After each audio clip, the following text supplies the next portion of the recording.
lau anna lamun setuhune lau anna awalakum lamun setuhune kawitane sira kabeh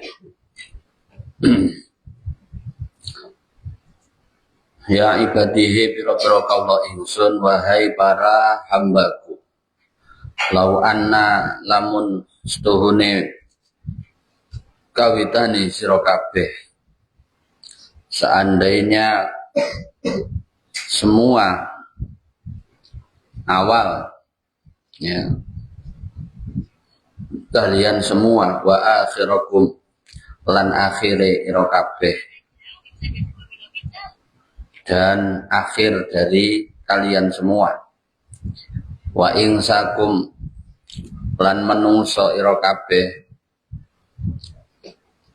wa jinnakum lan jin ira kabeh dan seluruh manusia beserta seluruh jin iku kanu ana sapa awalukum wa akhirakum wa insakum wa jinnakum malaat ko iku alaat ko tetep ing atase luwih takwane alaat ko qalbi iku tetep ing atase luwih takwane atine itu hatinya semuanya lebih bertakwa rajulin wong lanang wahidin kang siji seperti ketakwaannya seseorang atau satu orang minkum saking sira kabeh mazada mongko ora nambahi maka tidak akan menambah zalika ing mengkono-mengkono ala atqa qalbi rajulin wahidin fi mulki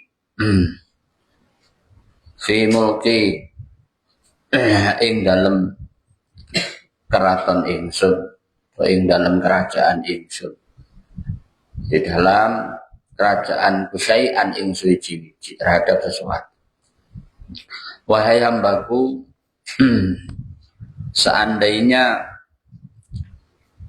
kalian yang awal dan sampai akhir atau yang terdahulu sampai akhir itu baik dari golongan manusia maupun jin itu semuanya mereka bertakwa kepadaku seperti takwanya seseorang ya. Seperti takwanya satu orang yang benar-benar takwa maka sesungguhnya semua tadi tidak akan ada sedikit pun pengaruh terhadap fi mulki syai'an terhadap kerajaannya Allah satu atau kekuasaannya Allah. Artinya apa? Bahwa andai kata seluruh manusia di muka bumi ini semuanya bertakwa kepada Allah, maka hal itu sama sekali tidak akan menambah keagungannya Allah, juga tidak akan merugikan keagungannya Allah. Jadi Allah tetaplah agung dengan segala keagungannya, tetap kuasa dengan segala kekuasaannya, tetaplah dia zat yang maha tinggi dengan segala ketinggiannya, tidak terpengaruh andai kata manusia ini sejak awal, jadi mulai Nabi Adam ila yaumil qiyamah nanti semuanya bertakwa kepada Allah. Itulah keagungannya Allah. Ya ibadihi piro-piro koko ingsun wahai hambaku lau anna lamun tetep ono lau anna awalkum lamun tetep ono setuhune kawitane sira kabeh seandainya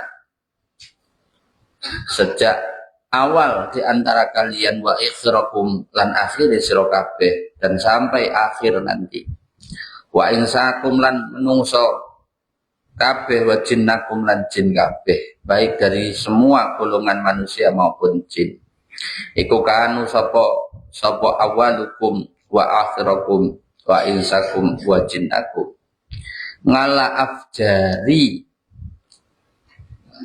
qalbi, tetep luwih ing atase lacut-lacute qalbi. Mereka semua hatinya busuk, hatinya rusak. Rajulin wong lanang wahidin kang siji. Ya, hatinya rusak, hatinya lacut, durhaka semuanya. Mana koso monggo ora ngurangi, mana koso monggo orang ngurangi apa kang menggono zalika kang menggono, maka semua itu tidak akan mengurangi mimulki saking keratone Allah atau kekuasaane Allah atau kerajaane Allah syai'an ing suci-suci.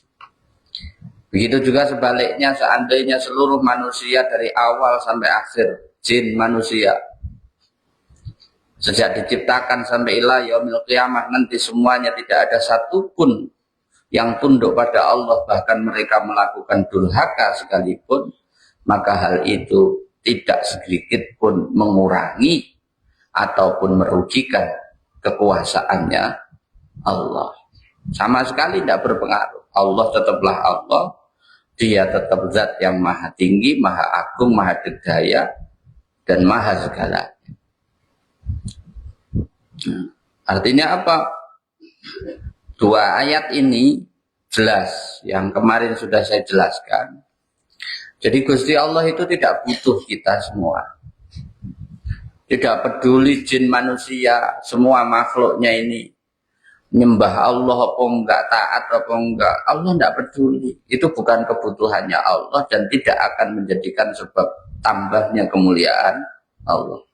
Sebaliknya, andai kata seluruh hatinya jin manusia, bahkan perbuatannya mereka durhaka, mereka menyekutukan Allah, mereka menduakan Allah, protes sama Allah, ngeluh sama Allah, semua tadi juga tidak akan berpengaruh sedikit pun terhadap segala kekuasaan dan kemahadidayaannya Allah Ta'ala.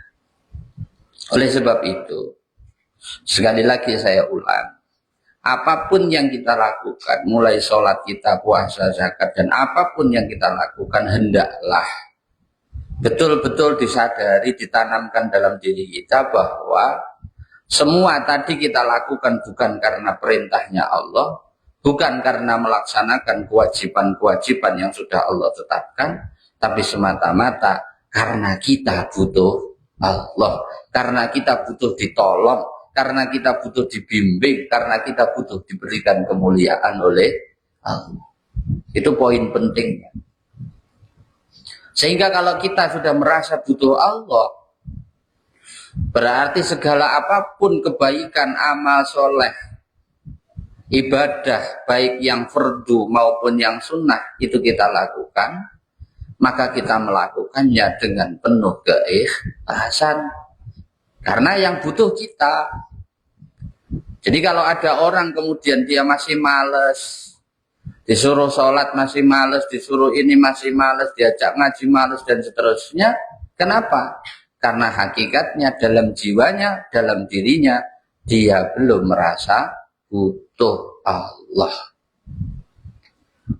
Dia masih songong dengan dirinya.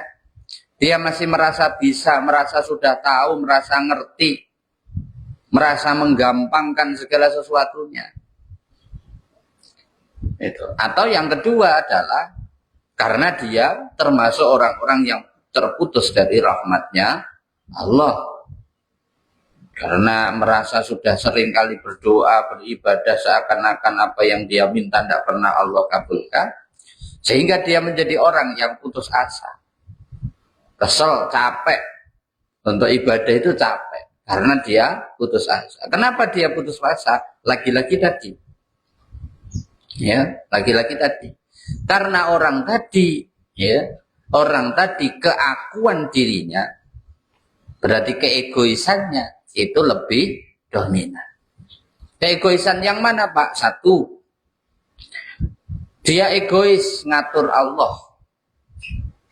Mintanya ini harus dikabulkan sesuai permintaan. Lupa bahwa Al-Quran sudah mengingatkan apa yang menurut Allah baik, pasti terbaik bagi hambanya. Tapi yang menurut hamba itu baik, belum tentu baik bagi Allah. Lah kalau orang terbiasa nyetir Allah, ngatur Allah, minta doa, minta duit 1 juta. Ketika tidak dikabulkan, dia merasa putus asa. Karena dalam dirinya tidak memahami ayat Quran yang menyatakan bahwa Allah pasti mengabulkan doa setiap hamba. Kalau kata Ibnu Athaillah di dalam kitab Hikam, beliau mengatakan begini. Ketika Allah mengatakan ud'uni astajib lakum, berdoalah maka aku akan kabulkan. Kata Ibnu Athaillah, pasti pengabulan Allah itu sudah pasti. 1.000.000% sudah pasti dikabulkan. Masalahnya adalah satu, kapan dikabulkan? Berarti waktunya. 2, di mana dikabulkannya? 3, dalam bentuk apa pengabulannya? Itu adalah hak prerogatifnya Allah. Nah, kita sebagai manusia jangan ngatur-ngatur Allah, karena Allah yang tahu apa yang kita butuhkan. Dan janjinya Allah mencukupi, yang dicukupi itu adalah kebutuhan kita, bukan keinginan kita. Kalau keinginan kita itu, ya kita sendiri yang harus berusaha. Kalau nanti usaha kita kemudian membuat Allah bangga, membuat Allah senyum, membuat Allah senang, nah bisa jadi dikabulkan. Kalau enggak, ya kita diperintah untuk lebih bersabar atau dialihkan. Doa-doa kita ditunda. Jadi kalau syarat sahnya berdoa itu sudah terpenuhi, adabnya sudah dilakukan, ya, kemudian keyakinannya sudah dilakukan dengan powerful, gitu ya. Kemudian urut-urutannya berdoa itu sudah dilakukan dengan baik, maka pasti Allah akan kabulkan. Ojo pernah jadi kawula, jadi hamba yang merasa bahwa doa kita itu tidak dikabulkan Allah. Enggak. Jangan pernah punya pemikiran seperti itu. Enggak ada. Semua doa kita pasti Allah kabulkan. Adapun yang tidak dikabulkan itu karena kelakuan kita sendiri. Berulang kali Bapak sampaikan, salah satu sebab itu doa itu tidak sampai ke Allah adalah ketika kita berdoa tidak dibarengi dengan khusyuk ke Allah. Yang kedua, ketika kita berdoa tidak dibarengi dengan keyakinan, bahkan kita was-was, kita ragu-ragu, apa iya nanti Allah ngabulkan atau enggak. Lah kalau saat doa manusia tadi sudah tidak dalam keadaan khusyuk, mulutnya berdoa tapi pikirannya keliling kemana-mana, atau saat doa dia ragu-ragu, dia was-was, berarti dirinya sendirilah yang mengcancel doa itu, yang membatalkan doa itu. Itu kalau doa yang tidak dikabulkan. Nah, tentu ada doa yang kemudian ditunda oleh Allah. Salah satunya disebabkan karena di dalam doa kita tidak menggunakan adab yang betul. Contoh, saat doa sebaiknya lebih baik menghadap kiblat. Menghadap ke lain arah gimana? Ya tidak apa-apa. Tapi sebaiknya menghadap kiblat. Dalam keadaan yang suci. Wong mau komunikasi sama Allah kok. Ya. Kemudian dalam berpakaian dan seterusnya, ya dengan pakaian yang sebaik mungkin. Apakah dengan berpakaian pakai kaos, pakai celana pendek tidak boleh doa? Ya boleh. Tapi tentu di dalamnya kurang afdal. Kemudian dibarengi dengan kekhusyukan, dibarengi dengan keyakinan bahwa Allah pasti mengabulkan. Nah itu maka kalau orang sudah seperti itu, tidak ada doa itu tidak dikabulkan. Maka yang harus dilakukan adalah ketika habis doa, mikir, kira-kira Allah ini mengabulkan doaku kapan ya? Di mana? Dalam bentuk apa? Melalui siapa? Itu yang harus dipikir. Nah kalau kita sudah memikirkan itu, berusaha mencari itu, maka yang ada manusia itu subur. Dia sudah tidak lagi gampang putus asa. dia akan lebih banyak syukur. Misalnya ada orang, ya Allah, ya, berikanlah aku rezeki agar apa misalnya bisa beli motor NMAX misalnya. Karena orang tadi husnuzan sama Allah, saat berdoa disampaikan dengan khusyuk, dengan keyakinan yang powerful, maka setelah itu dia mikir, ya, kira-kira Allah kabulkannya kapan ya? Dalam waktu dekat, agak lama, atau masih lama? Lewat siapa ya? Atau lewat apa? Maksudnya dengan dikasih rezekinya melalui pekerjaan kita, atau tiba-tiba kita dapat hadiah, atau apa, dan sebagainya. Terus di mana ya kira-kira? Itu. Nah, ketika nanti misalkan sudah sekian waktu, angan-angan kita sebulan, 2 bulan, kok ternyata belum jadi kenyataan, maka bagi orang yang bertakwa, dia harus mikir, kok Allah belum kabulkan doaku ya? Atau jangan-jangan sudah, kalau sudah, kira-kira dalam bentuk apa ya? Oh iya, kemarin aku sakit. Tapi alhamdulillah cuma minum obat sekali minum sudah sembuh. Apa jangan-jangan Allah kabulkannya di situ ya? Mestinya sakit saya sampai opname, sampai parah, atau bahkan mungkin sampai koma. Akhirnya kemudian cukup dengan minum jamu 1 gelas atau pil 1 butir, alhamdulillah sembuh. Sehingga Allah tidak menjadikan saya sakit yang berkepanjangan. Oh, barangkali itu. Beberapa waktu lalu ngalami masalah keluarganya, ya, atau mungkin pekerjaannya, aktivitasnya ngalami masalah. Kemudian Allah kasih solusi, Allah kasih kemudahan. Oh, jangan-jangan waktu itu ya, pas aku ngalami kesulitan ini, Allah kasih kemudahan itu. Oh, jangan-jangan doaku waktu itu Allah kabulkannya dalam bentuk kemudahan itu. Toh kemudahan itu nilainya kan senilai dengan motor yang saya minta. Harus sering-sering berpikir seperti itu. Sehingga apa? Pribadi kita tidak akan menjadi pribadi yang gampang putus asa, akan menjadi pribadi yang senantiasa bersyukur dalam kondisi apapun, akan menjadi pribadi yang senantiasa husnuzan sama Allah. Itu yang harus dilakukan. Yes. Mana tadi? Masya Allah. Ya ibadihi biro-biro kaulo insu. Lau anna tetap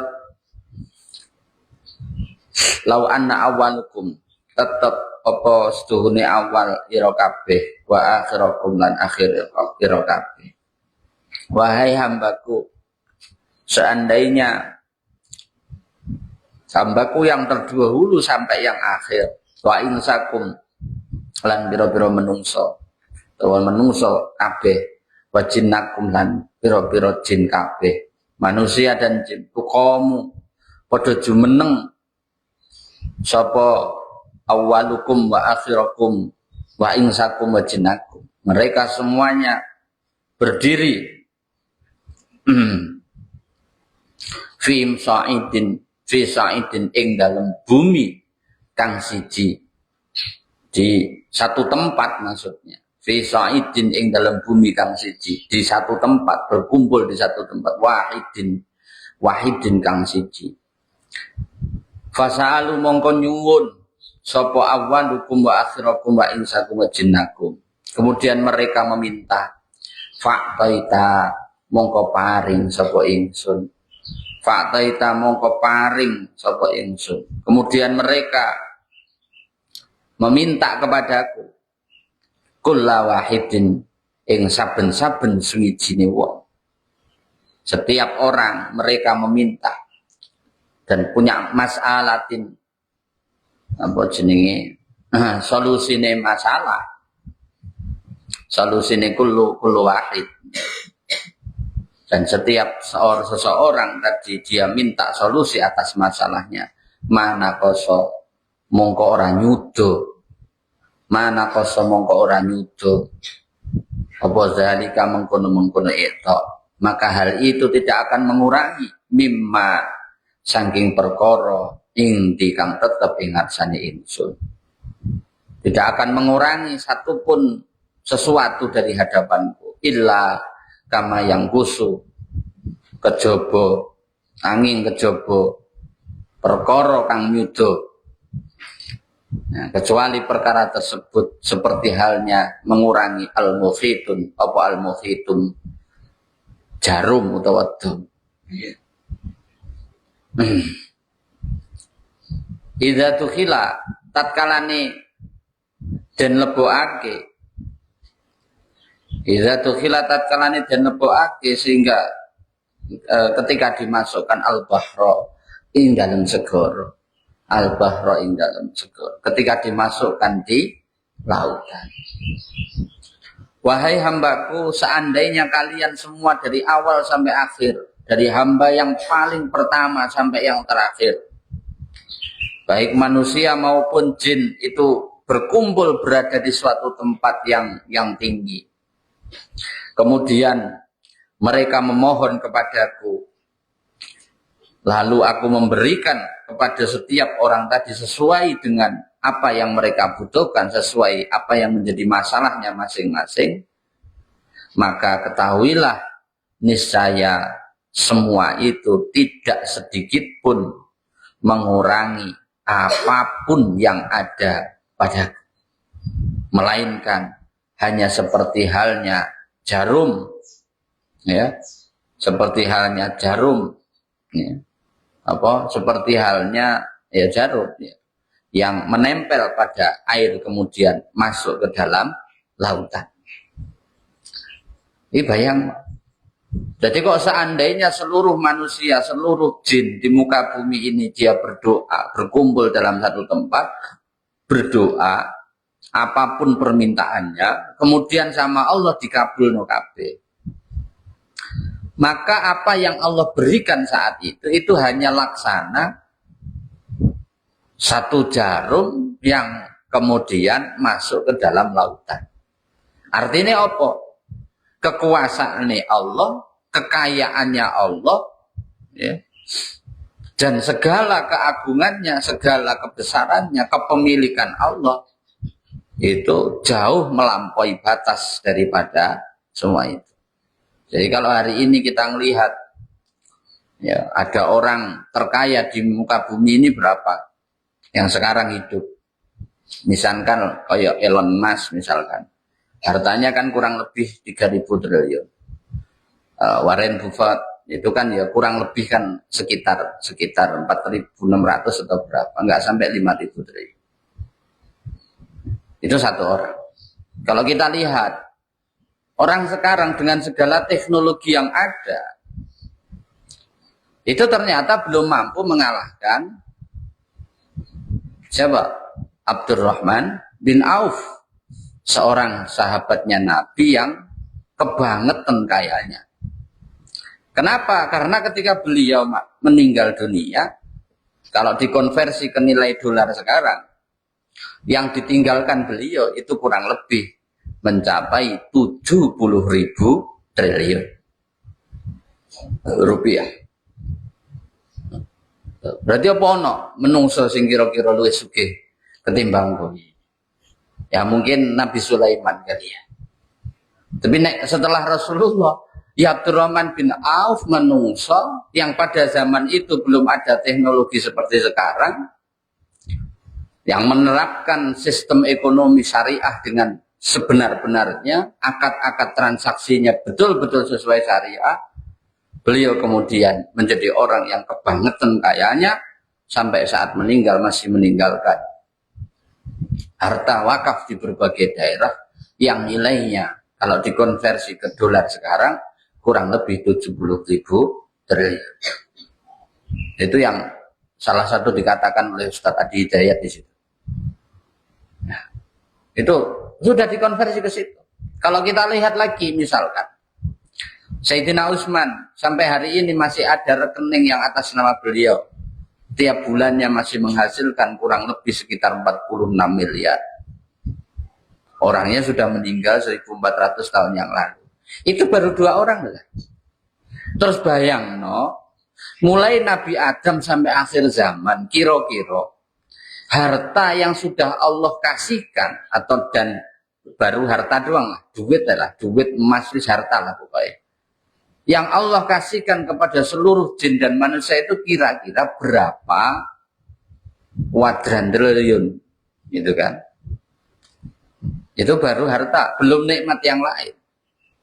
Loh, andai kata semua itu dihitung jadi satu, itu pun belum ada 1%-nya kekuasaan dan kekayaannya Allah. Makanya lihat dalil tentang ilmu. Ilmu itu tidak akan pernah habisnya.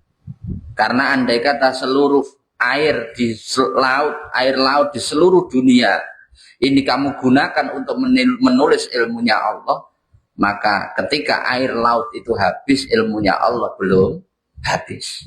Itu baru ilmu Gusti Allah. Terus bayang no saiki, kira-kira penamu itu, bolpenmu itu butuh tinta sakmono itu berapa mili? Nah, kalau air di laut itu satu saiki ilmu baru seberapa kok wis sombong songong kita ini sering merasa lebih tahu daripada orang lain, lebih ngerti daripada orang lain, lebih pintar daripada orang lain. Tidak layak sama sekali. Siapapun kita, tidak hanya kalian yang hari ini masih berstatus sebagai murid, siapapun Bapak, guru-gurunya lagi sampai kepada Rasulullah, tidak ada kita ini yang kemudian layak untuk sombong karena ilmu pengetahuan yang kita miliki. Karena hal itu belum ada 0,00001%-nya ilmunya Allah. Lah ngono kok njaluke sing aneh.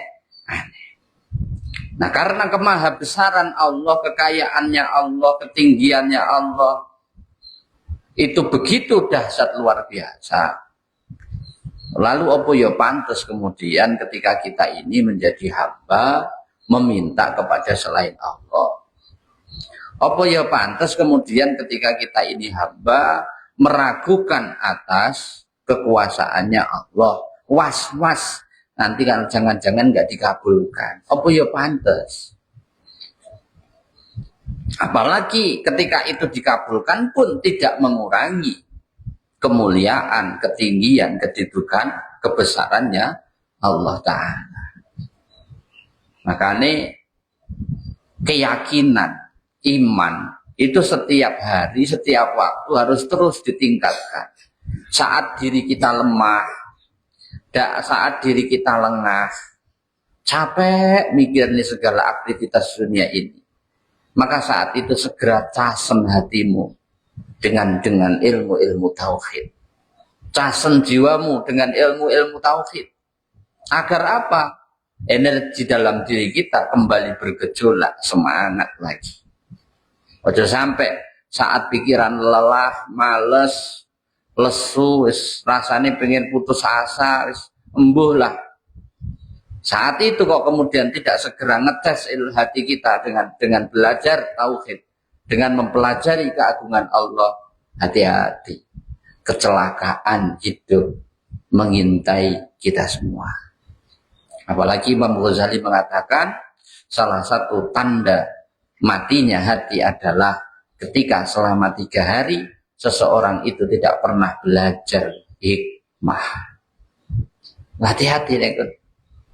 Mulanya begitu banyak orang yang frustasi, yang bingung, akhirnya melangkah dengan mengikuti hawa nafsunya.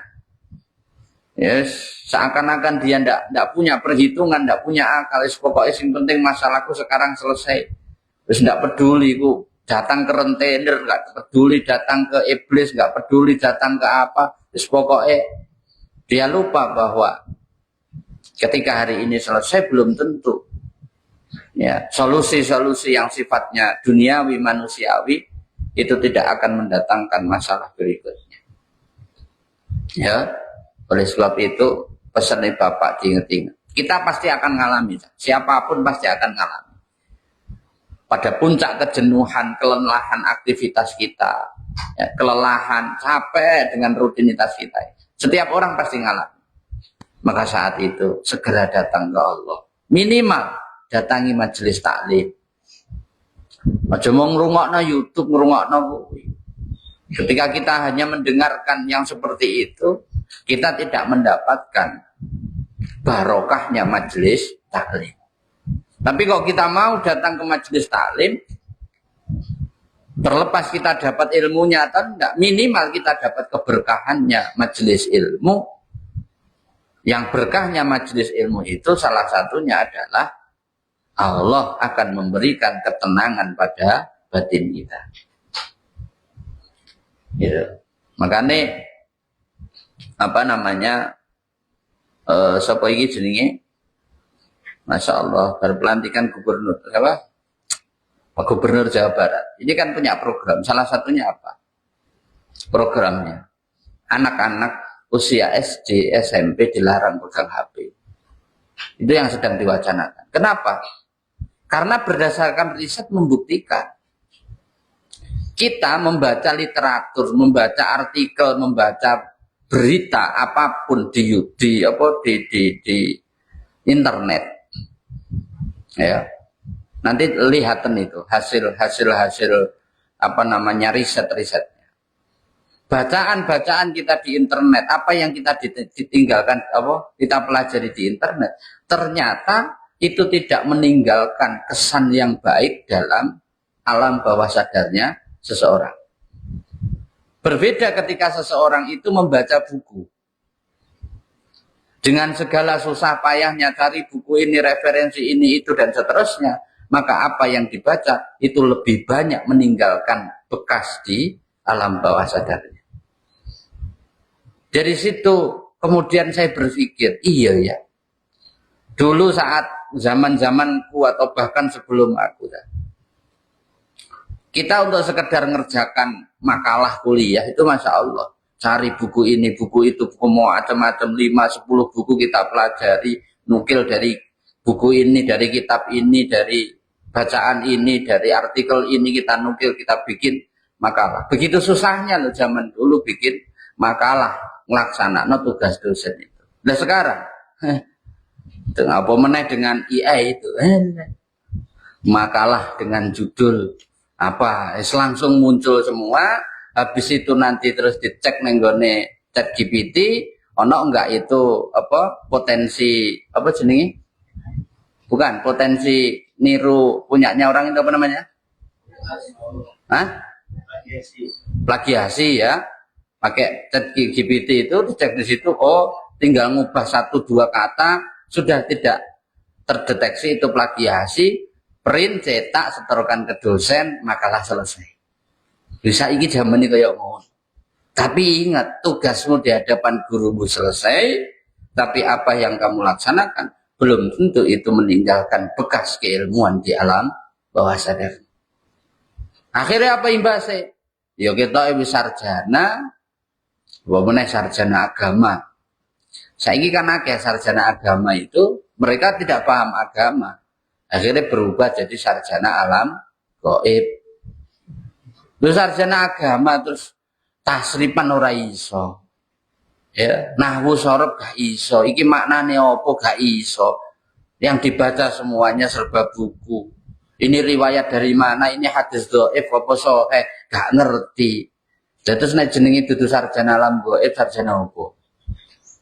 Sarjana agama itu berarti kan faham agama mulai dari pertama turunnya Iqra sampai hari ini itu faham ada di bawah, di dalam dirinya, di alam bawah sadarnya. Dia ngerti, bisa menyampaikan berdasarkan dalil aklinya, naklinya, ayat kauniyahnya. Kan ngono mestinya. Lha saiki. Itu makanya aku itu rapat sepakat dengan gelar sarjana agama. Dulu kan harus dihapus jadi sarjana pendidikan Islam. Lha saiki ono meneh kok. Yes, abot, songgone abot itu. Ya, nah itulah kebesaran Allah sehingga apa? Kita jangan sekalipun punya rasa was-was, ragu-ragu, apalagi putus asa. Saat kita sampai pada titik lelah, segera datangi majelis taklim agar kemudian minimal kita dapat barokahnya majelis ilmu. Umpama ilmu ini orang paham, dasarnya lagi stres, lagi puyeng, datangi majelis maklim, dengar orang mau balik ke ceramah, khotibnya ngomong, itu tidak masuk lah. Itu tidak masuk, aku yakin. Wong pikirannya lagi fokus ke masalah. Tapi itu jauh lebih baik. Kenapa? Minimal kamu dapat barokahnya majelis ilmu. Sehingga setelah itu, sak mumet-mumetmu, hatimu agak tenang. Emosi ini sudah berkurang. Itu pasti. Tapi dilon, wong sing lelah dengan hidupnya, pusing dengan masalahnya, dia stres, kemudian dia tidak mau datangi majelis ilmu, tidak mau sujud kepada Allah, malah pelampiasannya ngolor kabel, nyewa LC, nyanyi-nyanyi lah. Stop. Apa meneh terus dibarengi karo mendem, karo yang lain-lain. Alah. Ya semakin hancur dunianya, luar dalam. Contohnya akeh kathah, banyak baca. Ingatlah, Allah itu kaya raya, ya. Yes. Ya ibadihi kaula ingsun, wahai hambaku. Ya. Innama mestine utawi amal, iya iku amal. A'malukum, ya amal sira kabeh. Sesungguhnya amal kalian semua iku uhsiha kang ngitung ingsun ing amal. Lakum kedue sira kabeh. Sesungguhnya amal-amal kalian itu akulah yang menghitung, kata. Summa wafikum mongko nuli nuhoni ingsun ing sira kabeh. Maka kemudian aku nuhoni apa bales lah. Wafikum mongko nuli bales ingsun ing sira kabeh. Maka kemudian aku membalas untukmu semua. Iya ing walasani amal. Terhadap balasannya amal. Faman wajada mongko utawi sapa wongi. Faman mongko utawi sapa wongi, maka barang siapa wajada iku nemu sapa man, maka barang siapa yang kemudian menemukan menemukan apa? Menemukan balasan, menemukan wafikum. Maka kemudian barang siapa yang menemukan balasan atas amal itu, falyahmidillahi mongko becik mujiyo sira ing Allah. Maka hendaklah kalian itu memuji Allah. Waman lan sapane wong, dan barang siapa wajad kang nemu sapa man, dan barang siapa yang menemukan ghaira dzalika saliyane mengkono-mengkono khair, selain kebagusan itu, atau menemukan selain kebagusan berarti menemukan balasan yang buruk. Fala yalumanna mongko ojo maidu sapa man. Fala yalumanna mongko ojo maidu sapa man. Maka janganlah kalian itu mencela illa nafsahu kejaba angin awak dhewe sira, kecuali kepada dirimu sendiri. Ya. Wahai hamba-hambaku, sesungguhnya amal kalian itu akulah yang menghitungnya, kata Allah. Kemudian aku akan membalas setiap amal kalian itu dengan balasan yang sempurna. Maka barang siapa di antara kalian menemukan balasan itu dengan balasan yang baik, ucapkanlah syukur, pujilah aku, kata Allah. Tetapi sebaliknya, Ketika kemudian balasan itu adalah balasan yang tidak baik atau buruk, maka janganlah kalian mencelaku, melainkan salahkan, celalah dirimu sendiri. Makna penting di balik ayat ini adalah tidak ada satupun takdir buruk di hadapan Allah. Tidak ada satupun balasan buruk menurut versi Allah. Itu penting. Kalau kemudian kita ini merasa, oh saya sudah sholat, saya sudah sedekah, kok hidup saya masih susah aja? Kok ekonomi saya belum membaik? Kok prestasi saya belum meningkat? Kok jabatan saya belum naik? Ya. Kok hafalanku masih sulit? Kok belajarku masih sulit? Maka saat itu terjadi, jangan pernah engkau mengatakan bahwa segala hal yang menurut kita buruk atau tidak baik tadi merupakan sebuah keburukan. Pertama itu. Yang kedua adalah, selain jangan mengatakan bahwa itu semuanya adalah keburukan, maka jangan pernah engkau protes, menyalahkan Allah. Ya Allah, aku sudah sholat, aku sudah begini, kok hidupku masih begini aja, nyalain Allah. Jangan, tapi salahkanlah dirimu sendiri. Kenapa kok begitu, Pak? Pertama, kenapa kita tidak boleh kemudian beranggapan segala sesuatu yang tidak kita senangi itu buruk?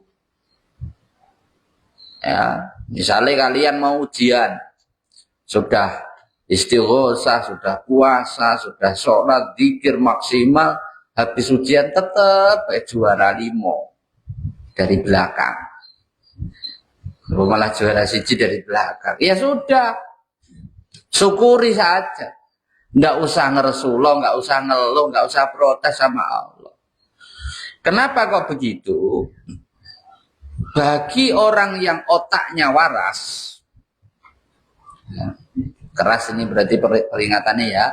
Bagi orang yang otaknya waras, kenapa saya bilang begitu? Karena Allah di Al-Quran, afala taqilun, afala tatafakkarun.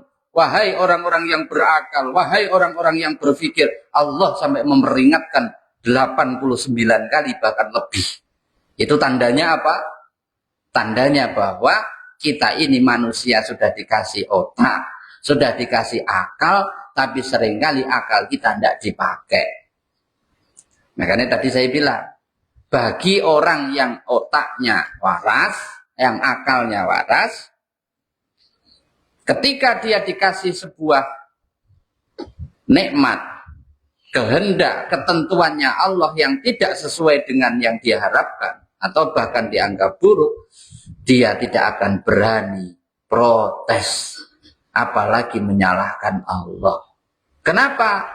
Karena dia yakin di balik takdir itu, di balik kehendak itu, Allah sedang merencanakan kebaikan yang berlipat-lipat ganda bagi diri kita.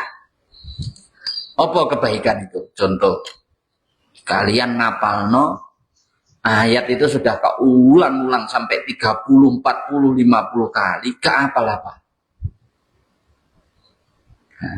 Terus kamu itu protes sama Allah. Ya Allah, aku istirahat, aku begini kok begini. Dan kamu lupa. Ketika ayat tadi hanya kamu baca 3 kali, 5 kali kamu hafal. Seayat itu pirang huruf? Misalnya, Bismillahirrahmanirrahim. Ada 9 huruf. Sahuruf pahalanya 10. Ping 19. 190 pahala. Hanya kamu baca 2-3 kali kamu hafal. Berarti pahalamu ya cuman itu mah 190 kali 2 atau kali 3. Tapi udah kamu baca sampai 50 kali nggak hafal-hafal. Berarti pahalamu berlipat ganda. Itu kalau otaknya waras. Ada orang dikasih musibah. Sakit ini belum sembuh, datang lagi. Dipecat dari pekerjaan, belum selesai, datang lagi ini, datang lagi ini. Kok dia semakin tawakal sama Allah, otaknya waras, berarti apa? Di dalam setiap kesabarannya, di dalam setiap keikhlasannya, menerima masing-masing ujian tadi, Allah kirimkan nikmat yang berjuta-juta kali lipat. Ya. Nah, yang kedua kalau otaknya waras, kalau saya protes, kalau saya ngeluh, sebagaimana yang dikatakan Rasulullah, maka Allah bisa saja akan menunda pertolongannya atau bahkan menambah beratnya ujian. Iya lah. Itulah otak waras. Lek gak waras, ya protes, ya ngeluh. Dia lupa bahwa ketika dia protes, dia ngeluh, tadi justru akan semakin nambah berat masalahnya, tidak segera dapat solusi, pertolongannya Allah pun ditunda-tunda. Jadi pentingnya ngono kuwi. Ya, maka ingat-ingat, saat diri kita ngeluh, saat diri kita protes dengan apapun takdirnya Allah, kehendaknya Allah yang menurut kita tidak baik, maka sadari berarti saat itu otak kita sedang tidak waras. Ngono ya. Oh, no. Karena kalau waras, ya tadi berarti kita Allah sedang ngasih nikmat yang bertambah-tambah. Allah sedang mempertebal iman kita, mempertebal sabar kita, mempertebal ikhlas kita, yang semua tadi kemudian akan berbuah. Allah angkat derajat martabat kita di sisi Allah. Allah tingkatkan keimanan kita. Akan Allah berikan nikmat yang berlipat ganda. Kapan? Ya bisa kapan aja sesuai versi terbaiknya Allah. Makanya lihat kakek nenek moyang orang tua kita dulu, yang beliau sabar ngadepi segala persoalan hidupnya. Lihat, ya, lihat, anak cucunya mesti derajatnya diangkat tinggi-tinggi oleh Allah Ta'ala. Tapi coba cek, orang tua, kakek nenek moyang kita, tetangga kita, yang ceritanya dalam hidupnya hanya ngeluh, ngersuloh, kepo, seneng apa namanya, ngurusi urusannya orang, senengnya protes, ngeluh sama Allah, bahkan dia melakukan hal-hal yang kemudian mengecewakan Allah. Lihat, apa ono anak cucunya yang kemudian diangkat martabat, harkat martabatnya oleh Allah? Tidak ada. Dari situ kita kemudian harusnya berpikir bahwa, hari ini saya dikasih musibah oleh Allah. Kewajibanku adalah sabar, ikhlas, tawakal, yakin bahwa inilah caranya Allah gugurkan dosaku, inilah caranya Allah ngangkat derajat martabatku, inilah caranya Allah mentakdirkan zuriyahku, anak cucuku nanti menjadi orang-orang yang berharkat martabat tinggi di sisi Allah. Itu harus dipegang. Mulane napa akeh ulama yang kemudian beliau memilih hidup prihatin. Tapi apa ono ceritane ulama sing uripe prihatin, kemudian anak cucunya, zuriyah-zuriyahnya tidak menjadi manusia yang terhormat baik di hadapan Allah dan manusia. Tidak ada. Karena ketika kalian nang bapak disuruh puasa ini, puasa itu dan seterusnya, dilurusno, dikencengi niate sing tenan. Yakin pasti saat hal-hal seperti itu akan menjadi sababiyahnya Allah muliakan hidup kita, zuriyah kita. Ojo kemudian kalian berprinsip kaya wong tuane awake dhewe, wis uripku rekoso, muga-muga anakku ora rekoso kaya aku. Ojo duwe prinsip ngono dah. Prinsip itu baik tapi kurang baik. Lah prinsipnya piye? Kaya wong Cina ya. Saya harus lebih mulia daripada anak-anakku. Ngerti? Sehingga apa? Karena prinsipnya adalah hidup saya harus lebih mulia daripada anak-anakku. Dia menjadi orang-orang yang kemudian berani prihatin, berani nabung, berani menahan keinginannya ketika baru ngawali usaha. Ya, koyok wong bakhil tenan, tapi begitu dia sudah nahan segala keinginannya, begitu usahanya besar, apa yang terjadi? Dia kaya. Anak-anaknya juga dididik seperti itu. Jangan kamu mengharapkan warisan kalau kamu belum prihatin dulu. Rekoso dhisik jadi karyawan, kerja yang berat-berat dulu. Baru nanti kalau kamu sudah sukses, sudah terbukti mampu mengelola usahamu, kamu akan dapat warisan. Makanya sampai turun ke 3, 4, 5, 6, 7, mereka yang kelompok minoritas, tapi keturunannya tetap jadi orang-orang kaya. Kenapa? Salah satunya prinsipnya tadi. Saya harus lebih mulia daripada anak-anak. Nah, wong Jawa mayoritas gak. Uripku wis rekoso, uripku susah. Anak putuku aja sampai ngono. Akhirnya iki nurun. Ya, makanya sampai keturunan ketelu, 4, 5, 6 itu panggah susah. Masya Allah. Ya, begitu ana wong tuane sing mulya, anak tidak dilatih dari kecil, dia rekoso, prihatin, apa yang terjadi? Dia hanya ngandalkan jabatan, martabat, derajatnya orang tua, nunggu warisannya orang tua. Begitu nanti sudah turun kedua, turun ketiga, apa yang terjadi? Rebutan warisan. Nah, enggak ngono, karena kebawa oleh ambisinya, akhirnya wis cerah, orang rukun, tukaran, bermusuhan dengan saudaranya sendiri, dan lain sebagainya. Walaupun itu ya nek berkah. Contoh, kan wakeh pondok-pondok, ya, sing begitu pendirinya sudah meninggal, sampai anaknya masih baik-baik, tapi sampai cucu, ya itu mulai akhirnya putune podo ngedekno pondok dhewe. Akeh kan begitu. Itu buruk-buruk, tapi satu sisi ya berkah, karena dengan cara itu Allah kemudian menebarkan agama ini sampai akhirnya berdirilah ribuan pondok pesantren di berbagai daerah. Walaupun pendirinya bisa jadi awalnya mendirikan itu sebab kekecewaan. Ngono kok disebut takdir buruk. Enggak ono sing buruk di hadapan Allah, semuanya baik.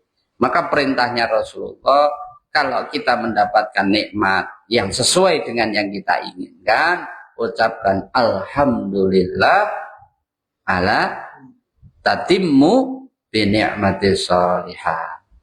Kalau kita mendapatkan sesuatu yang membuat kita kecewa, yang tidak kita senangi, yang tidak sesuai yang kita harapkan, maka ucapkan alhamdulillah ala kulli hal.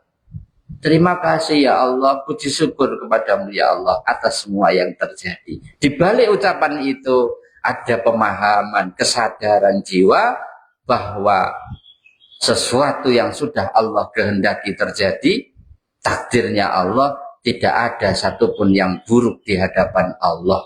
Yang buruk adalah diri kita sendiri. Fala yalumanna illa nafsih. Paidunun, rendahkan. Ya, jelek-jelekkan dirimu sendiri. Jangan sampai kamu merendahkan maidu, mencaci maki, mencerca Allah, para rasulnya, dan segala ketentuannya. Diri kita yang salah, diri kita yang kurang. Kenapa ujian tidak selesai-selesai? Karena tadi saat kita dapat ujian, kita ngeluh, kita ngersuloh.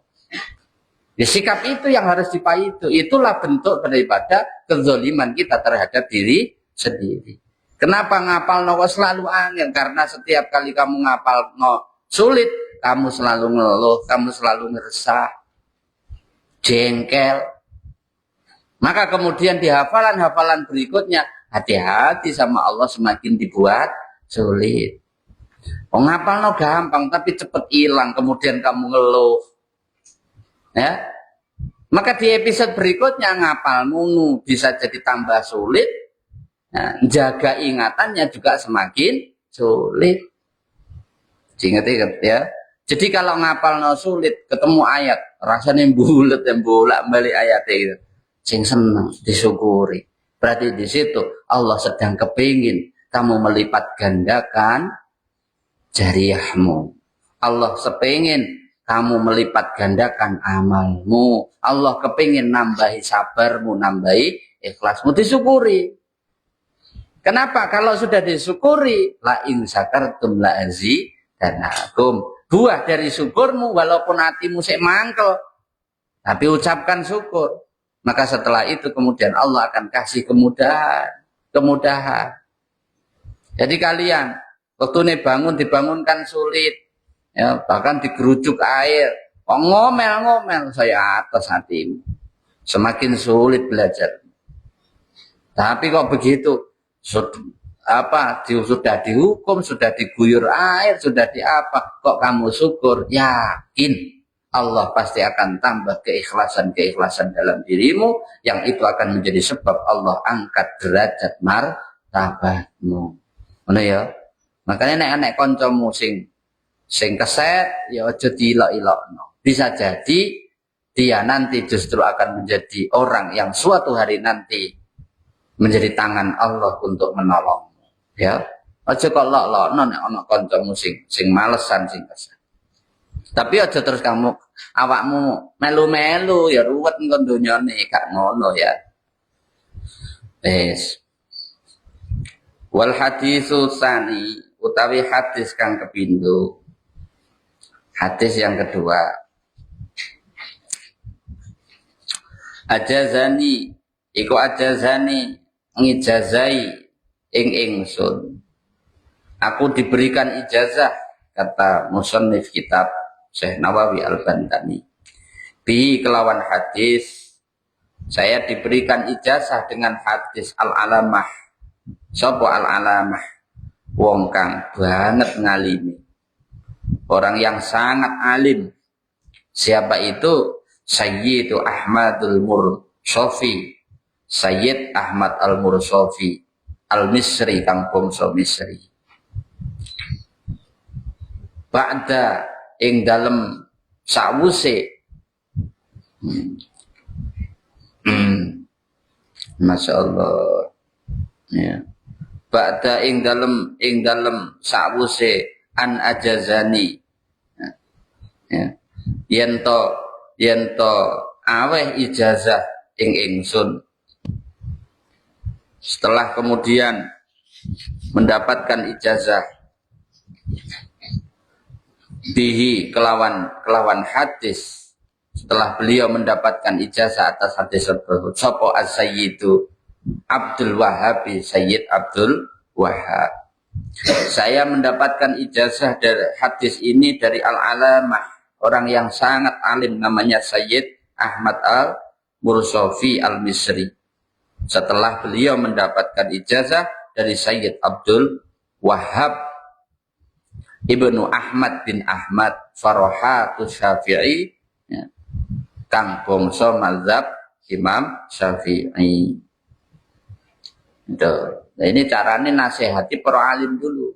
Syekh Nawawi menasihati kita dengan beliau menceritakan dapat ijazah hadis dari gurunya, yaitu Sayyid Ahmad Al-Mursofi Al-Misri. Beliau dapat ijazah dari gurunya lagi, Abdul Wahhab bin Ahmad, yang beliau adalah seorang pengikutnya mazhab Imam Syafi'i. An masyayikhihi, saking gurune Sayyid Abdul Wahhab, dan itu didapatkan dari gurunya Musal salam ya, hale musalsal bil awaliyati kelawan bangsa awal ya, itu dari orang-orang yang sangat pengayang. Ila Abdillahi maring Abdullah Amr bin Umar bin ibni al-Asi bin al-Asi anin Nabi sallallahu alaihi wasallam, sangi Nabi Muhammad sallallahu alaihi wasallam.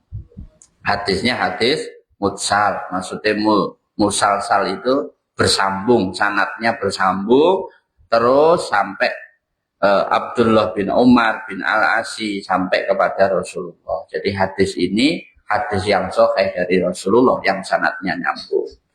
Apa yang dikatakan ar-rahimuna utawi wong kang melasi makhluk. Ar-rahimuna utawi wong kang melasi makhluk, orang-orang yang menyayangi makhluk, yarhamuhum iku melasi sinten Allah maka Allah akan menyayangi. Ar-Rahmanu, zat kang maha welas asih. Maka Allah yang maha mengasihi, maha menyayangi akan gantian menyayangi orang itu. Tabaraka, maha barokah sinten Allah Ta'ala, Gusti Allah Ta'ala. Ya. Allah yang maha memberi barokah. Irhamu maha luhur. Irhamu maha welaso sira. Irhamu maha welaso sira kabeh man ing sapane wong. Jadilah kalian orang yang sayangilah kalian semua terhadap orang lain. Fil ardi kang tetep ing dalem bumi, di bumi. Yarhamkum, ya. Mongko welas ing sira kabeh. Yarhamkum mongko welas ing sira kabeh, maka kalian akan disayangi man sapane wong fis sama ikang tetep ing dalam langit oleh para penduduk langit.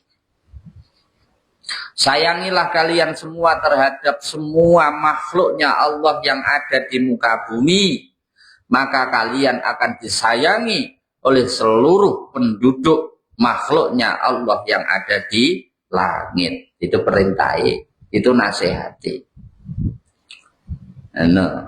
Nah, kenapa kok begitu?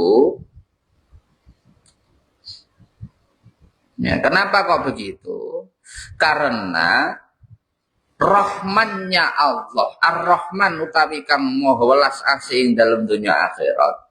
Rahmannya Allah itu diberikan kepada seluruh makhluknya Allah tanpa terkecuali. Baik yang taat maupun yang tidak, yang tunduk maupun tidak, baik yang menduakan atau tidak, yang zalim atau tidak, yang ahli maksiat atau ahli ibadah. Semuanya Allah kasih tanpa pandang bulu. Itu rahmannya Allah. Lah, kenapa kok Ar-Rahman lanjutnya Ar-Rahim? Karena barang siapa yang kemudian bisa memiliki sifat Rahman, kita ini menyayangi, tetap santun, tetap berlaku baik kepada siapapun makhluknya Allah.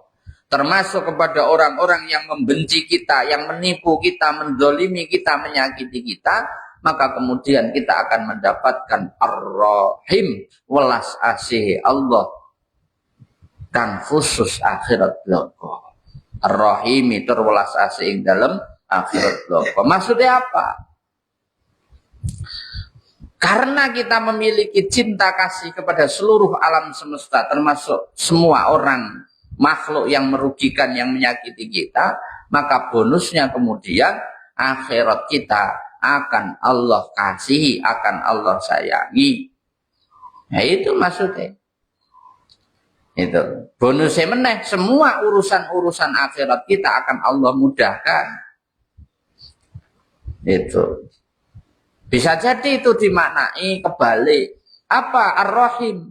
Orang-orang yang kemudian dia mengejar akhirat, semua aktivitas dunianya dilakukan demi kepentingan akhirat, sehingga dia Ar-Rahman, dia berbuat baik kepada siapapun, maka kemudian kembali ke Ar-Rahim, dia akan menjadi orang-orang yang dispesialkan oleh Allah, disayangi secara khusus oleh Allah sampai ila yaumil qiyamah.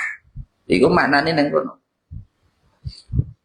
Nah, di sini dilanjutkan wa makna wal makna utawi artinya utawi maknane. Iku Ar-Rahimuna wong kang padha welas kabeh. Makna dari orang yang menyayangi liman maring wong, liman maring makhluk ya, terhadap makhluk fil ardi kang tetep ing dalam bumi, kepada makhluk yang ada di bumi, min adami saking anak Adam, dari anak turunnya Nabiullah Adam, wa hayawani lan hayawan maupun hewan, lam yukmar kang ora den perintah, yang tidak diperintah bikotlihi apa bikotlihi mateni, yang tidak diperintah untuk membunuhnya apa hayawan, biqatlihi apa mateni hayawan, yang berbuat baik kepada seluruh anak turun Adam dan hewan yang tidak diperintahkan untuk membunuh, bil ihsani kelawan bagus, ilaihim maring wong, atau ilaihim ing dalam bumi ya. Di dalam bumi yuhsinu iku bakal bagusi, maka dia akan mendapatkan kebaikan sapa ar-rahmanu zat kang maha welas asih ilaihim maring rahimin, terhadap orang-orang yang menyayangi tadi. Itu maknanya rahman. Jadi kalau kita ini menjadi hamba makhluk yang menyayangi seluruh anak Adam, berarti manusia dan hewan yang tidak diperintahkan untuk membunuh, artinya selama hewan itu tidak menyerang kita, mau itu ular, mau itu apapun ya, kalau nggak menyerang kita jangan diperintah bunuh. Tapi kalau dia nyerang, kita boleh membunuh, kan begitu kan ketentuannya. Ya sudah, semuanya disayangi, semuanya dikasih. Kalau orang kemudian mampu melakukan itu, maka kemudian kita akan mendapatkan rahmannya Allah. Ya, yuhsinur rahmanu ilaihim. Kita akan mendapatkan kebaikan-kebaikan dari rahmannya Allah. Maknanya meneh, andai kata dalam hidup kita ini belum penuh kebaikan, berarti cinta kasih kita terhadap sesama manusia dan kepada hewan, kepada makhluknya Allah, berarti masih bermasalah. Sehingga hidup kita masalah. Wis enak ngono ae lek maknane. Sehingga kita tidak menjadi pribadi yang gampang nyalahno wong liya, apalagi nyalahin Allah. Wong rasa cinta kita, rasa empati kita kepada orang lain, kepada hewan saja masih seenaknya sendiri. Wajar jika kemudian Allah kurang mencintai kita, doa-doa kita masih ditunda-tunda dan seterusnya.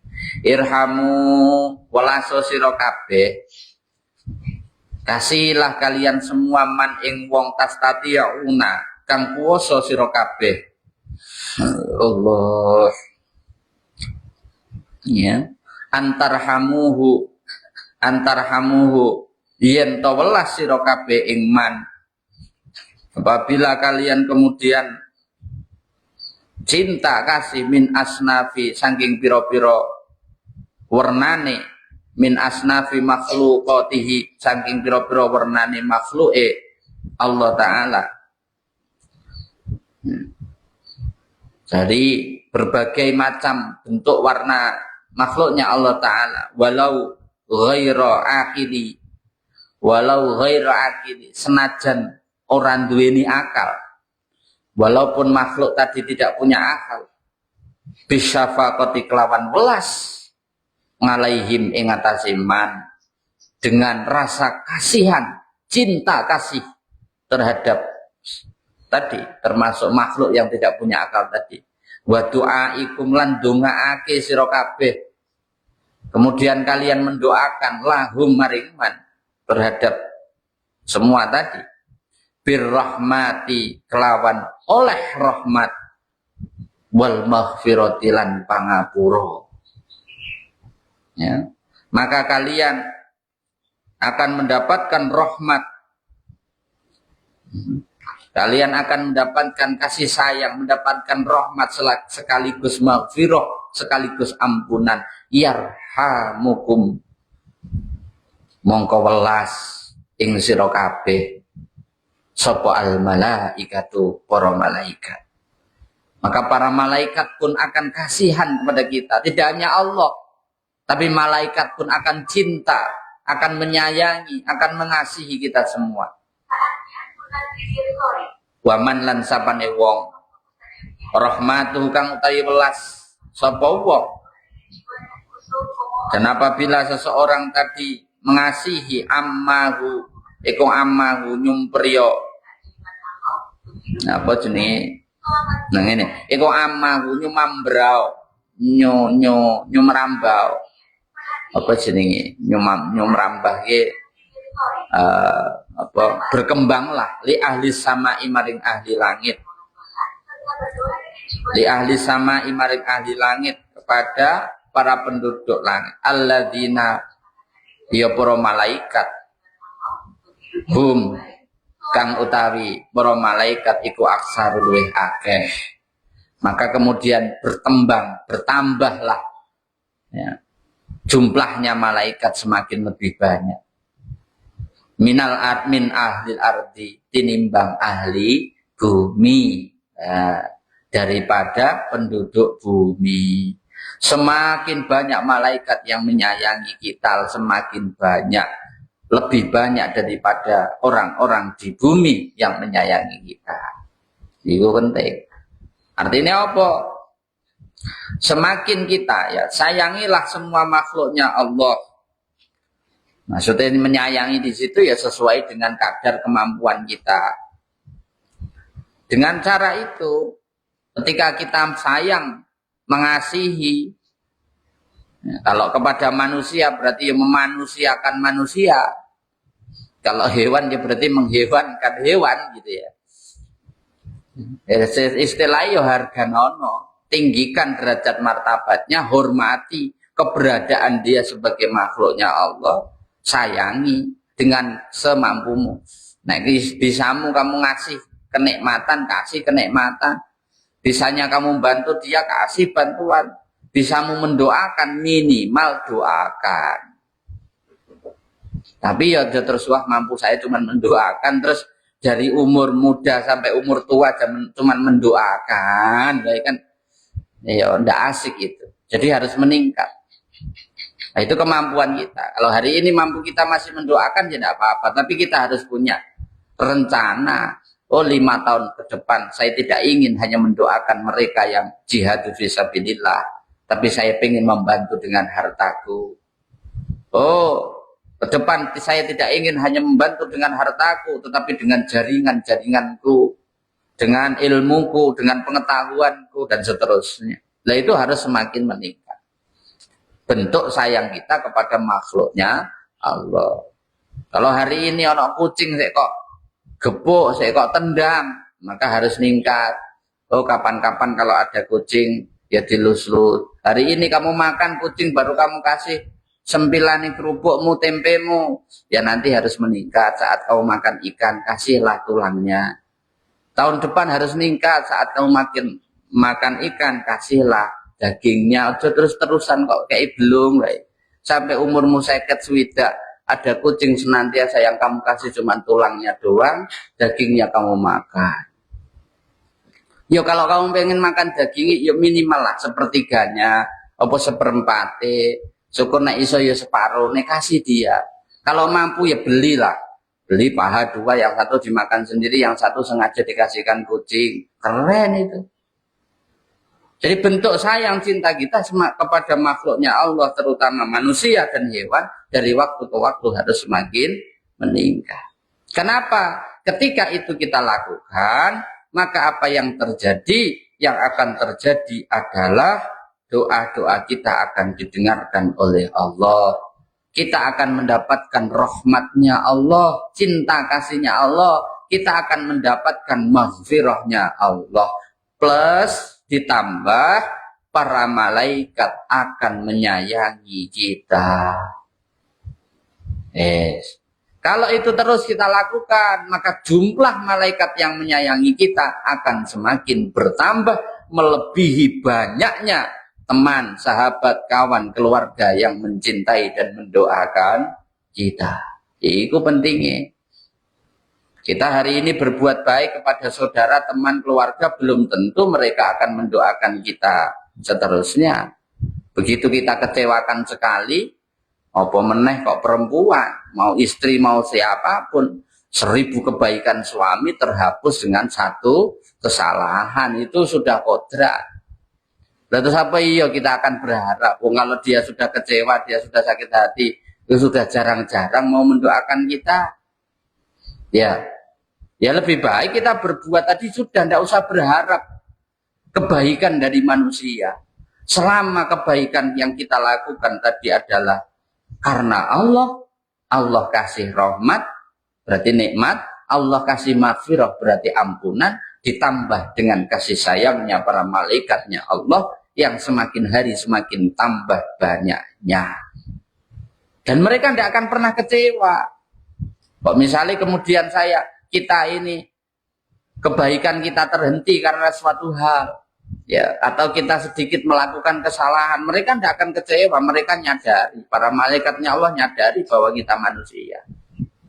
Ya, lelek menungso, ya, orang sudah kita bantu sejak kecil sampai dewasa, gara-gara kecewa sekali, udah musuhi kita sepanjang hidup. Ya, maka tidak usah berharap kepada manusia. Ya, aku ke kalian loh, orang ngarep-ngarep apa-apa. Ya nek eling besok dongakno aku, nek enggak ya ora apa-apa. Gusti Allah ndak cari, Allah tidak tidur, Allah tetap melihat, tetap mendengar. Misalnya kalian dapat ilmunya Allah melalui bapak, terus orang kok akoni bahwa ilmunya Allah itu dilewatkan bapak, ndak kok akoni, ndak pernah dongakne bapak misalnya. Allah ndak tidur, Allah tetap melihat. Ketika ilmu itu kamu amalkan ila yaumil mautu, sampai kamu mati nanti, ya pasti jariahnya mengalir gitu. Nah, itu. Tapi nek ngajar kalian, mulang kalian, aku wis njaluk bayar, wis aja ngarep-ngarep balasan akhir.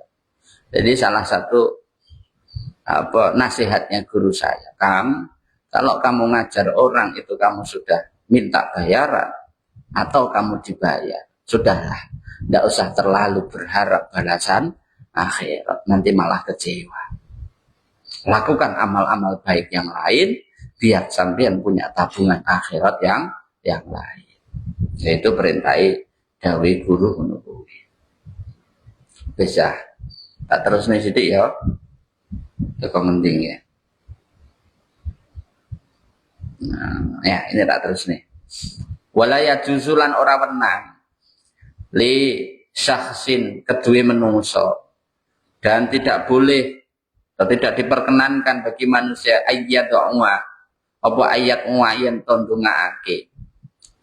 Ya, tidak boleh bagi manusia mendoakan jami'il muslimina maring sekabehane wong Islam terhadap semua Islam bihufri jami'i dzunubihim kelawan ngapura sekabehane dosane muslimin. Ya, mendoakan untuk diampuni semua dosanya, tidak boleh. Nah, bingung dong, enggak tak jelas no. Mosok mendoakan agar umat Islam yang lain ini diampuni semua dosanya, kalau tidak boleh, nanti tak jelas.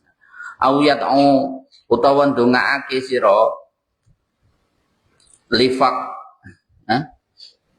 lifakiru maring wong fakir, atau kalian mendoakan orang-orang yang fakir binahwi kelawan contone bahwa umpamane miatin 100 dinar,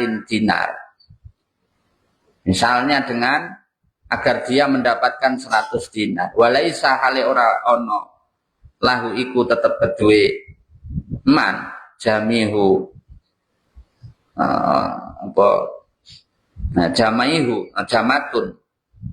jamatun arah yatasahalu kang gampang minha saking arah, dari arah yang gampang. Maksudnya ora ono, sementara walaisa lahu hale ora ono iku tetep kedue iku ora ono bijamatin kelawan arah, padahal itu tidak ada arah atau tidak ada jalan gitu.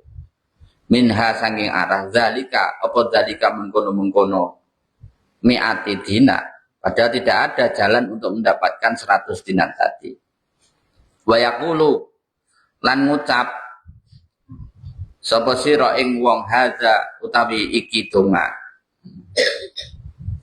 Ya, maka katakanlah terhadap doa ini, minar rahmani iku saking rahmat bil khalqi kelawan makhluk. Nah itu ini sebagian dari rahmatnya makhluk, li annahu krana setuhune wong, karena sesungguhnya seseorang iku mukhalifu nulayani kumukhalifun layani linususin maring nas linususi syar'i maring nase piro-piro syara. Nah, bertentangan, nulayan itu bertentangan dengan nasnya syara. Meskipun dengan dalih itu maksudnya ini adalah sebagian daripada belas kasihan terhadap makhluk. Artinya apa di situ? Kita tidak diperbolehkan mendoakan seluruh kaum muslimin supaya diampuni dosanya. Begitu pula kita dilarang mendoakan orang yang fakir agar dia mendapatkan 1000 dinar atau 100 dinar. Padahal tidak ada jalan yang memungkinkan untuk mendapatkan 100 dinar tadi. Walaupun dengan dalih, doa tadi itu dengan dalih adalah sebagai bentuk belas kasihan kita terhadap makhluk. Itu tidak boleh. Kenapa? Karena hal yang demikian itu bertentangan dengan nas syara. Maksudnya ini. Ya, bukan tidak boleh kita mendoakan agar kaum muslimin muslimat ini diampuni Allah. Yang tidak boleh adalah semua dosanya. Oke. Tapi kalau misalkan Allahumma gfir li jami'il mu'minin mu'minat muslimin muslimat, ya Allah ampunilah dosanya orang mukmin, orang mukmin laki-laki, mukmin perempuan, muslim laki-laki, muslim perempuan, boleh. Allahumma gfir berarti kita hanya mintakan ampunan dosa, tidak seluruh dosa. Gitu loh ya. Nah yang Allah ampuni mana? Ya tergantung Allah. Nah tidak usah kemudian kita ya Allah ampuni semua dosanya orang-orang muslim, mukmin, tidak usah. Ya, tidak usah. Tapi sekedar kita minta ya Allah ampunilah dosanya orang-orang mukmin. Sing kuweren iku sakjane kelega Allahumma gfir li ummati Sayyidina Muhammad. Itu keren. Itu jauh lebih keren daripada Allahumma gfir lana dzunubana jami'a ummata jami'il mu'minin mu'minat. Itu lebih keren dengan kita berdoa Allahumma gfir li ummati Sayyidina Muhammad. Allahumma arham ummata Sayyidina Muhammad. Allahumma astur ummata Sayyidina Muhammad. Allahumma ansur ummata Muhammad. Allahumma jabur ummata Sayyidina Muhammad. Allahumma aslih ummata Sayyidina Muhammad. Doa itu kalau kita amalkan habis qobliyah subuh, sebelum sholat subuh diamalkan dengan istiqomah, maka barokah doa itu menjadi jaminan mati kita dalam keadaan mati yang husnul khotimah. Nah itu diamalkan di waktu lain boleh ya. Tapi kalau kepingin menjadi amalan andalan agar kita mati di dalam keadaan husnul khotimah, amalkan setelah sholat qobliyah subuh sebelum kita subuh. Nah ya, Allahumma firli ummati Sayyidina Muhammad, Allahumma arham ummati Sayyidina Muhammad. Ya, itu sing dawuh Kanjeng Nabi. Diamalno amprih nanti saatnya mati kita mati dalam keadaan husnul khotimah. Allahumma wa barakatuh fi kitabi alhamdulillah rabbil alamin rabbi zidni ilma warzuqni fahma amin ya rabbal alamin.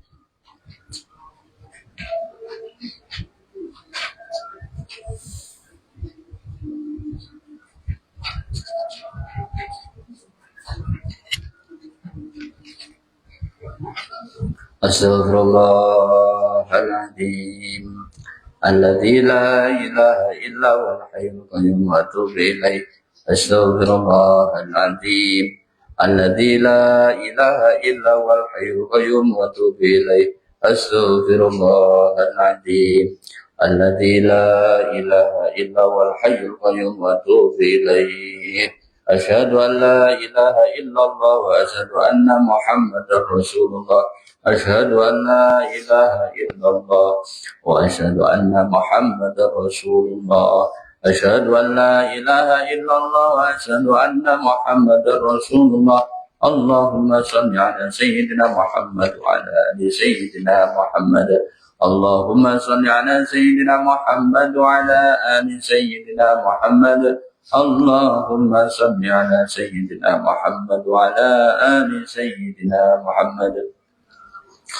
إلى حضرتنا من المصطفى سيدنا محمد صلى الله عليه وسلم وعلى آله وصحبه وأولاده وذريته وأهل بيته أجمعين. الفاتحة. أعوذ بالله من الشيطان الرجيم. بسم الله الرحمن الرحيم. الحمد لله رب العالمين الرحمن الرحيم مالك يوم الدين.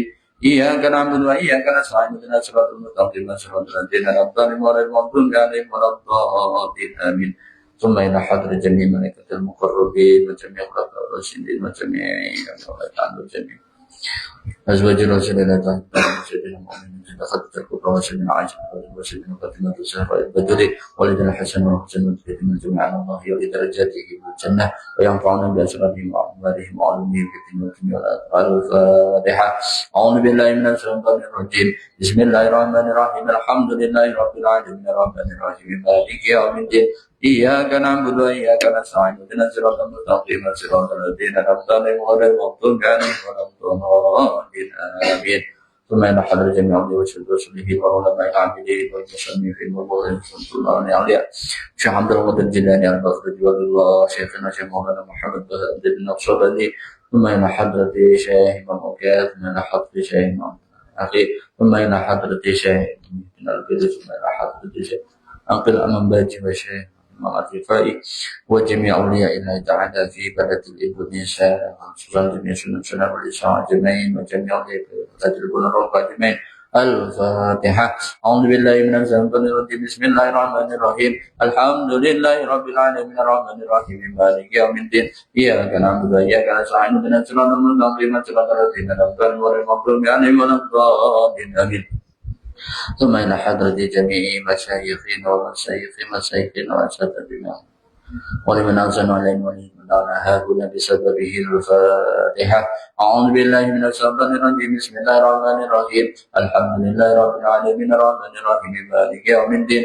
إياك نعبد وإياك نستعين اهدنا الصراط المستقيم صراط الذين أنعمت عليهم غير المغضوب عليهم ولا الضالين آمين. ثم إلى حضرة جسد وروح أبي وأمي ببركة الفاتحة. أعوذ بالله من الشيطان الرجيم. بسم الله الرحمن الرحيم. الحمد لله رب العالمين الرحمن الرحيم مالك يوم الدين. إياك نعبد وإياك نستعين اهدنا الصراط المستقيم صراط الذين أنعمت عليهم غير المغضوب عليهم ولا الضالين آمين. بسم الله الرحمن الرحيم. الله لا إله إلا هو الحي القيوم لا تأخذه سنة ولا نوم له ما في السماوات وما في الأرض من ذا الذي يشفع عنده إلا بإذنه يعلم ما بين أيديهم وما خلفهم ولا يحيطون بشيء من علمه إلا بما شاء وسع كرسي السماوات والأرض ولا يؤوده حفظهما وهو العلي العظيم. بسم الله الرحمن الرحيم. قل هو الله أحد الله الصمد لم يلد ولم يولد ولم يكن له كفوا أحد. بسم الله الرحمن الرحيم. قل هو الله أحد الله الصمد لم يلد ولم يولد ولم يكن له كفوا أحد. بسم الله الرحمن الرحيم. قل هو الله أحد الله الصمد لم يلد ولم يولد ولم يكن له كفوا أحد. بسم الله الرحمن الرحيم. قل أعوذ برب الفلق من شر ما خلق ومن شر غاسق إذا وقب ومن شر النفاثات في العقد ومن شر حاسد إذا حسد. بسم الله الرحمن الرحيم. قل أعوذ برب الفلق من شر ما خلق ومن شر غاسق إذا وقب ومن شر غاسق ومن شر النفاثات في العقد ومن شر حاسد إذا حسد. بسم الله الرحمن الرحيم. قل أعوذ برب الفلق من شر ما خلق ومن شر غاسق إذا وقب ومن شر النفاثات في العقد ومن شر حاسد إذا بسم الله الرحمن الرحيم. قل أعوذ برب الناس ملك الناس إله الناس من شر الوسواس الخناس الذي يوسوس في صدور الناس من الجنة والناس. بسم الله الرحمن. قل أعوذ برب الناس ملك الناس